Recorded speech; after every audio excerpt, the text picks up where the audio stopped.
আসসালামু আলাইকুম। N cooking হাউজের সবাইকে আমন্ত্রণ জানিয়ে শুরু করছি আজকের রেসিপি। আজ আমি তৈরি করে দেখাবো একটি মজাদার ব্রেকফাস্ট রেসিপি। নাস্তাটা তৈরি করার জন্য আমি নিয়েছি 2 কাপ ময়দা,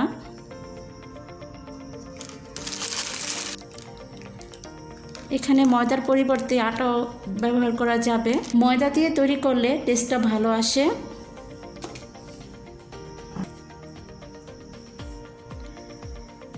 এখন দিয়ে দিচ্ছি হাফ চা চামচ লবণ, আপনারা টেস্ট অনুযায়ী অ্যাডজাস্ট করে নেবেন।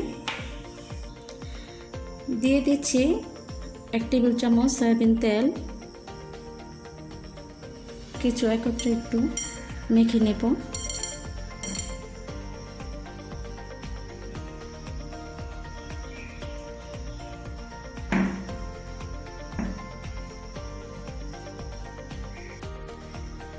আমি আরও 1 টেবিল চামচ তেল দিয়ে দিব, তাহলে একটু খাস্তা হবে। দিয়ে দিচ্ছি 1 চা চামচ চিনি, মিশিয়ে নেব।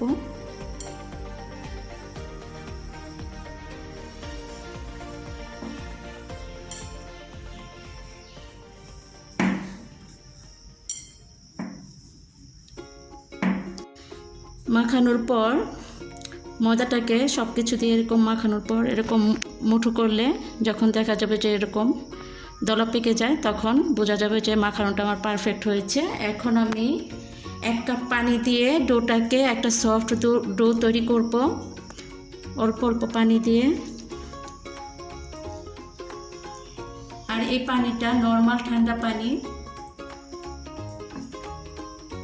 আপনারা চাইলে হালকা কুসুম গরম পানিটাও ইউজ করতে পারেন।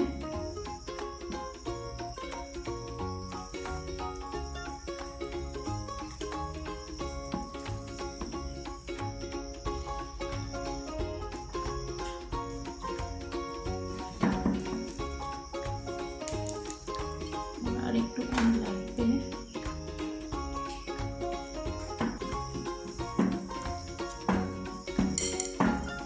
ডোটা আমার তৈরি করা হয়ে গেছে। আমি যে কাপে দিয়ে আমি ময়দাটা মেপে নিয়েছি, 2 কাপ নিয়েছি ময়দা আর 1 কাপ নিয়েছি পানি। আর পানিটা আমার সম্পূর্ণ লাগে নাই, এখনও হাফ কাপের মতো পানি রয়ে গেছে।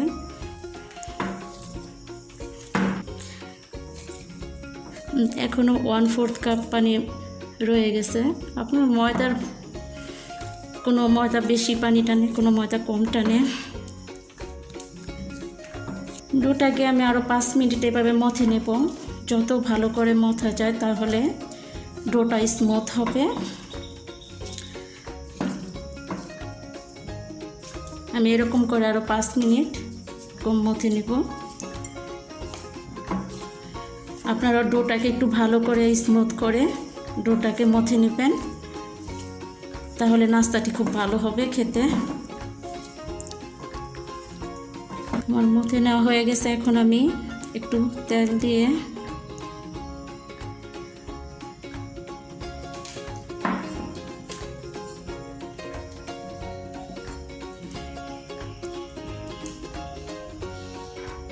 ঢেকে রেখে দেব 30 মিনিটের জন্য।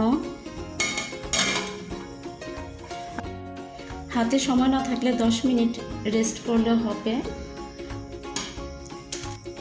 এখন আমি এটাকে এক সাইডে রেখে দেব। আর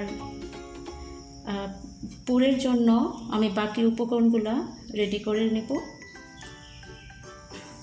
ভিতরের পুরটা তৈরি করার জন্য এখানে নিয়েছি 2টা আলু গ্রেট করে নিয়েছি, এখানে পেঁয়াজ নিয়েছি হাফ কাপ, এখানে নিয়েছি 1টা গাজর গ্রেট করে নিয়েছি, এখানে নিয়েছি বিনস ছোট ছোট কুচি করে নিয়েছি। আর বাকি উপকরণ মূল রান্না ইউজ করব। এখন চলে যাচ্ছি রান্নাটি করার জন্য। চুলায় একটি প্যান বসিয়ে দিয়ে তাতে দিয়ে দিচ্ছি 2 টেবিল চামচ রেগুলার রান্নার অয়েল।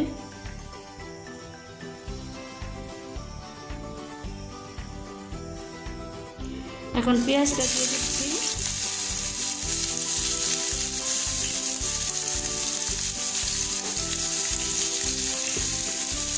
পেঁয়াজটাকে একটু ভেজে দিচ্ছি।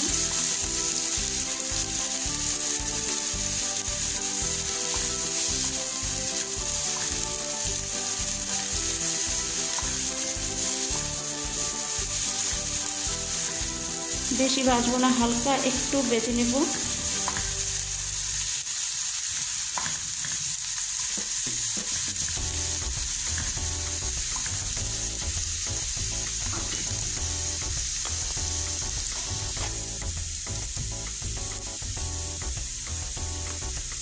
এখন দিয়ে দিচ্ছি 1/4 চা চামচ রসুন বাটা,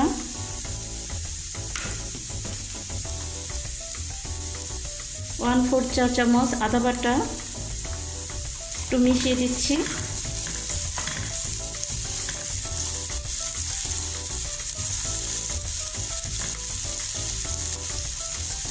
বাটার পরিবর্তে এখানে কুচিও ব্যবহার করা যাবে।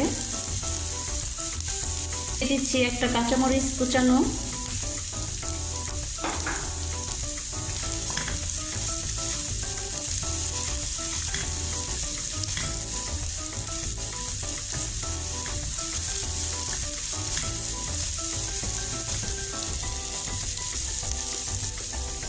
এখন দিয়ে দিচ্ছি আলু গ্রেট করা,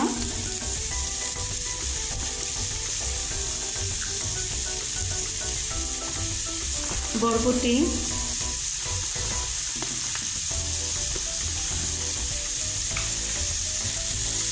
আমি এখন এগুলাকে 5 মিনিটের মতো, যে পর্যন্ত পানিটা সবজি থেকে যে পানিটা বের হবে, পানিটা শুকানোর আগ পর্যন্ত আমি এভাবে নেড়ে চেড়ে ভেজে নেব।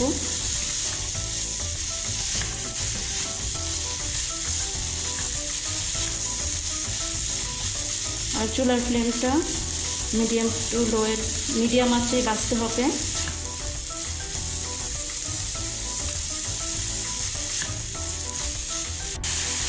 এখন দিয়ে দিচ্ছি গাজর,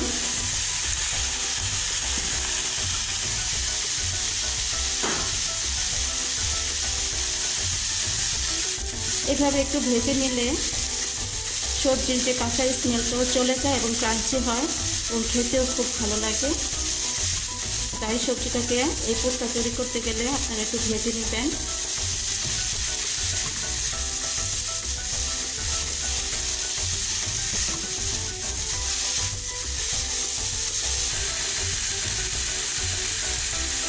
এখন দিয়ে দিচ্ছি পরিমাণ মতো লবণ,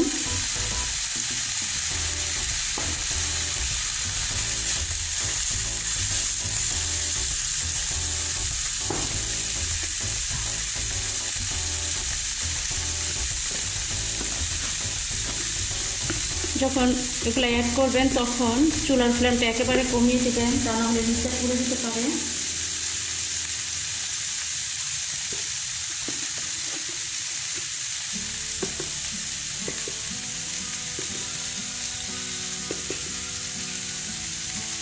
ওয়ান 4 চা চামচ লবণ, হলুদ,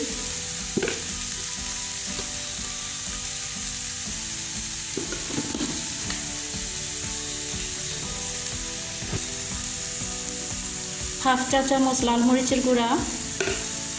আবারও সব কিছু একত্রে ভালোভাবে মিশিয়ে দিতে হবে।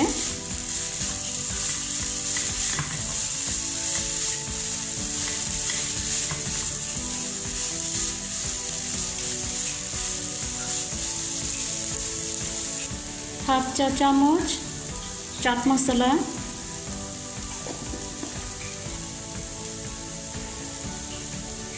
1/4 চা চামচ গরম মশলার গুঁড়া, হাফ চা চামচ টালা জিরার গুঁড়া,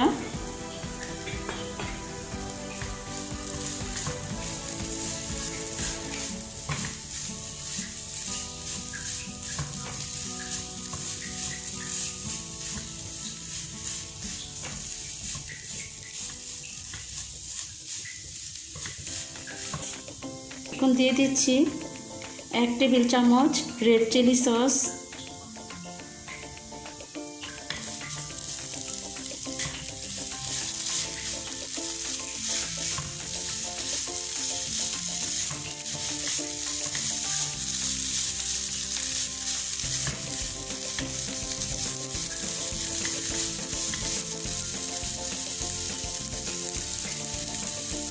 সব কিছু মিশে যাওয়ার জন্য আর একটু ক্রাঞ্চি আছে আমি 1 মিনিটের জন্য সিদ্ধ করার জন্য এটা আমি ঢেকে দিব, কোনো পানি ছাড়াই। কিছু ভালোভাবে যেন সিদ্ধ হয়ে যায় এই জন্য 1 মিনিট ঢেকে দিব, কিন্তু পানি ছাড়া। একটা ডিম ভেঙে নিচ্ছি।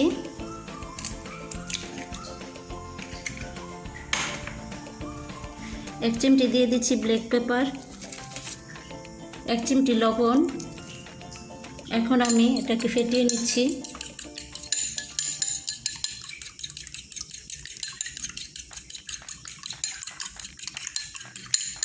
নিয়ে নিচ্ছি 1 চামচ কর্নফ্লাওয়ার, একটুখানি পানি দিয়ে এটাকে গুলিয়ে নেব। আমি কর্নফ্লাওয়ার পানিটাকে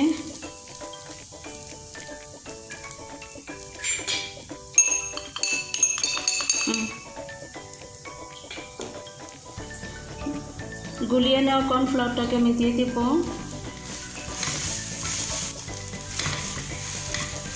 কর্নফ্লাওয়ারটা দিলে পুরের বাইন্ডিংটা ভালো আসে, সেই জন্য আমি দিয়ে দিলাম।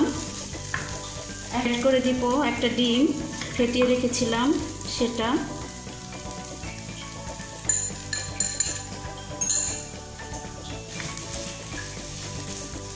সব কিছুর সাথে ডিমটাকে ভালো করে মিশিয়ে নিতে হবে।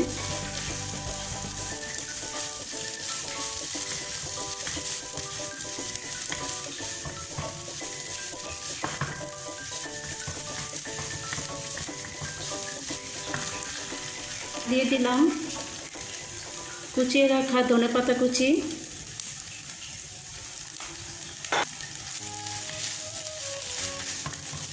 এখন এরকম 2-3 মিনিট চুলার ফ্লেমটা বাড়িয়ে দিয়ে আমি সব কিছু ভালো করে মিশিয়ে নিব। এবং পুরটা আমার রেডি। এখন আমি চুলা থেকে নামিয়ে ঠান্ডা করে তারপর আমি পরোটাগুলি তৈরি করে নেব। এদিকে আমার রেস্টে রাখা ডোটাও সেট হয়ে গেছে। এখন আমি আবার একটু মথে নিচ্ছি।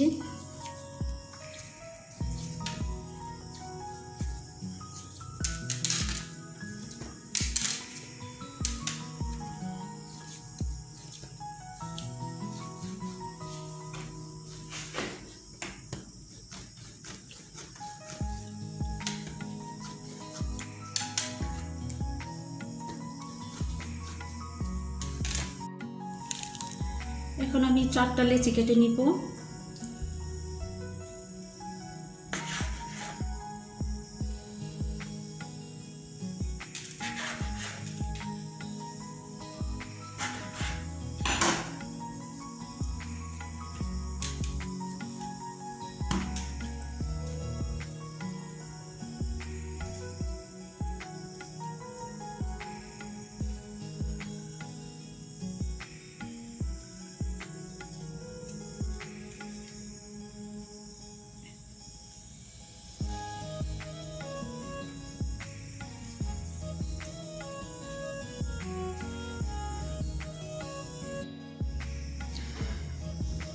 লেচিগুলোকে আমি ঢেকে রাখবো যেন ড্রাই না হয়ে যায়, আর একটা একটা করে তৈরি করে নেব।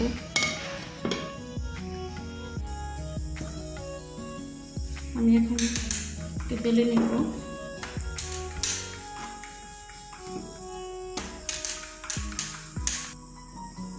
এখন আমি পুর দিয়ে দিব, আর এই তৈরি করে রাখা পুরটা, আর আমি যে তৈরি করে রেখেছিলাম পুরটা এখন ঠান্ডা হয়ে কতটা সুন্দর হয়েছে। একটু বেশি করে পুর দিতে হবে।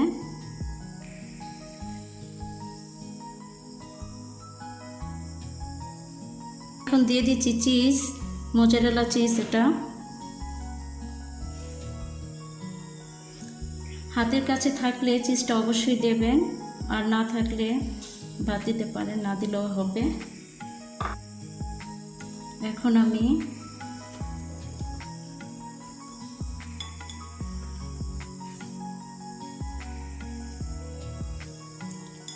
পাউডারকে ফোল্ড করে নেব।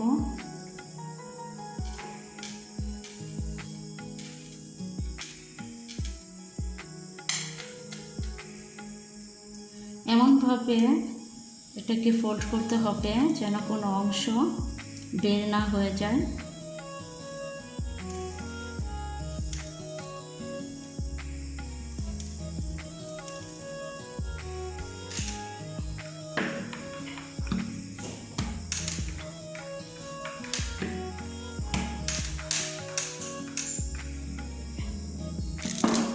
আমি এরকম সাইজ করে এই খাস্তা পরোটাটা আমি তৈরি করে নেব। এরকম টেনে টেনে ধরে এইভাবে আপনারা মুড়িয়ে নিতে পারেন।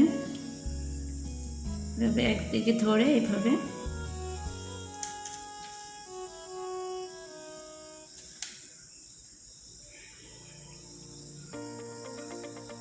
কোনোভাবে যেন পুরটা বের হয়ে না যায়।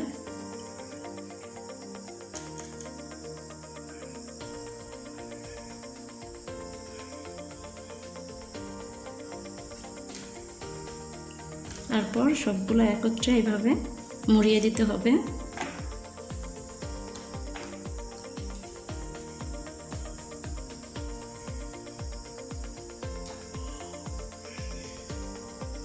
যে দিকটা আমি মুড়েছি ওই দিকটা নিচের দিকে থাকবে। তারপর যদি বেলুন দিয়ে যদি বের হয়ে যায়, বেলাবেলি ছাড়াও এই প্রসেসটা আপনারা করতে পারেন। এভাবে রেখে একটা পলিথিনের কাগজ এভাবে রেখে উপরে একটা প্লেট দিয়ে হালকাভাবে প্রেস করলেই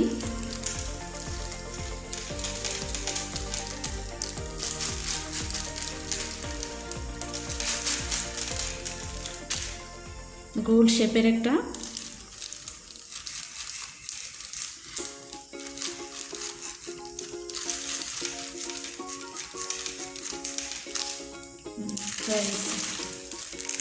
এভাবে আপনারা করতে পারেন, তাহলে আর বেলুনের দরকার নেই।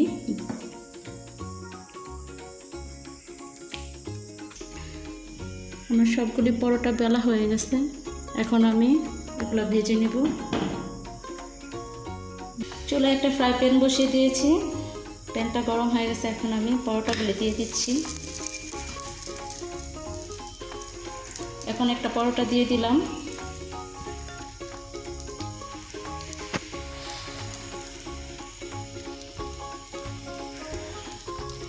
প্রথমেই তেল দিব না, এই পিঠ ওই পিঠ একটু উল্টে নেব।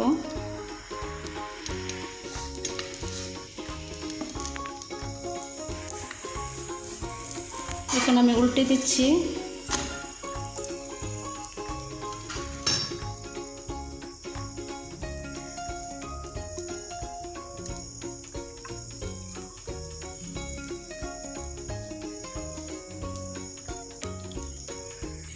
এখন ভাজার জন্য সয়াবিন তেল দিয়ে দিচ্ছি।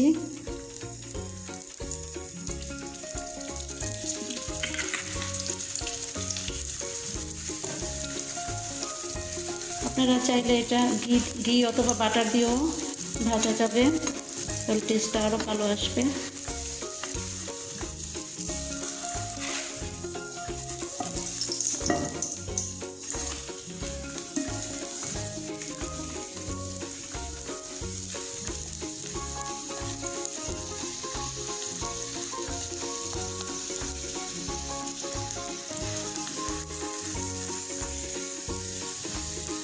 এভাবে চেপে চেপে পরোটাগুলিকে ফ্রাই করতে হবে।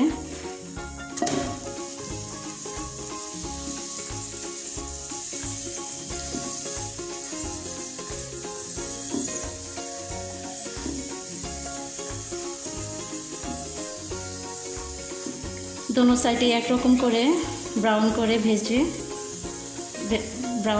ভাজতে হবে। পরোটাটা আমার ভাজা হয়ে গেছে, দোনো পাশে একই রকম করে ভেজে নিয়েছি। এখন আমি নামিয়ে নেব। পরোটাগুলি ভিতরে পুর দেওয়ার জন্য ফুলবে না, কিন্তু খুব সফট এবং খাস্তা হবে।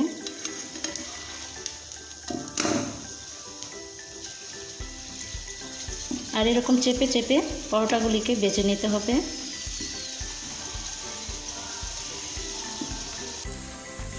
কি সুন্দর ফুলে উঠেছে রুটিটা।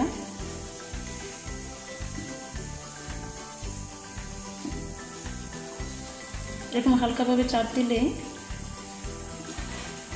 ফুলে উঠবে। আর এরকম সুন্দর ব্রাউন কালার করে ফ্রাই করে নিতে হবে। আমি সবগুলা পরোটা তৈরি করে নিয়েছি।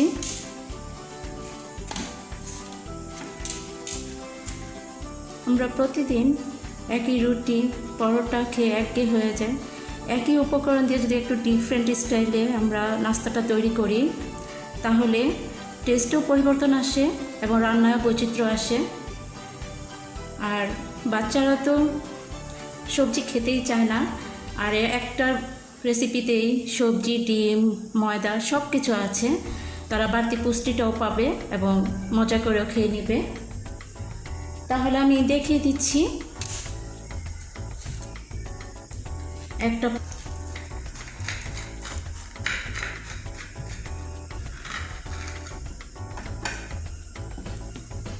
দেখুন, ভিতরটা কিন্তু উপর দিয়ে ক্রিস্পি হয়েছে আর ভিতরটা কেমন পুরে ঠাসা এবং ফ্লাফি হয়েছে। আপনারা এইভাবে নাস্তাটা বাসায় ট্রাই করতে পারেন। আর যদি ভালো লাগে আমার চ্যানেলটা সাবস্ক্রাইব করে পাশে থাকার অনুরোধ রইল। আপনারা খুব ভালো থাকবেন। আল্লাহ হাফেজ।